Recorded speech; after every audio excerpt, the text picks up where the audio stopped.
Hello guys, আসসালামু আলাইকুম। আশা করি সবাই ভালো আছেন। আমিও ভালো আছি। কাল রাত থেকে ইন্টারনেট সেবা চালু হয়েছে, ওয়াইফাই। মোবাইল ডাটা চালু হয়নি।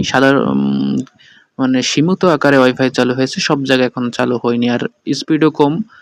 তাছাড়া ফেসবুকও চলতেছে না, মেসেঞ্জার চলতেছে না, টেলিগ্রাম চলতেছে না। সীমিত কিছু অ্যাপ চলতেছে, শুধু ব্রাউজিং করা যাচ্ছে আর ইউটিউব চলতেছে।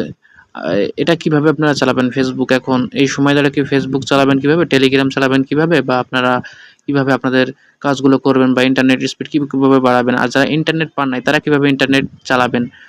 আজকের ভিডিওতে সবকিছুই ক্লিয়ার করব। ধৈর্য সহকারে ভিডিওটা শেষ পর্যন্ত দেখুন, ঠিক আছে? চলো বন্ধুরা, বেশি কথা না বলে ভিডিওটা শুরু করা যাক। প্রথমত ইন্টারনেট সেবা এখনো পুরোপুরি চালু হয়নি। দেশের যে অবস্থা, ডাটা সেন্টার পুড়ে গেছে। আপনারা সবাই জানেন ডাটা সেন্টার এখনো মেরামত করা হচ্ছে, এখনো পুরোপুরি মেরামত করা হয়নি। মোবাইল ডাটা এখনো ছাড়া হয়নি, সেটা কিছুদিনের মধ্যেই ছাড়া হবে। একটু ধৈর্য ধরতে হবে আপনাদের সবাই। মোবাইল ডাটা কিছুদিনের মধ্যেই ছাড়া হবে, আর পুরোপুরি সব জায়গায় নেট চালু হবে ও কিছুদিনের মধ্যেই আশা করা যাচ্ছে।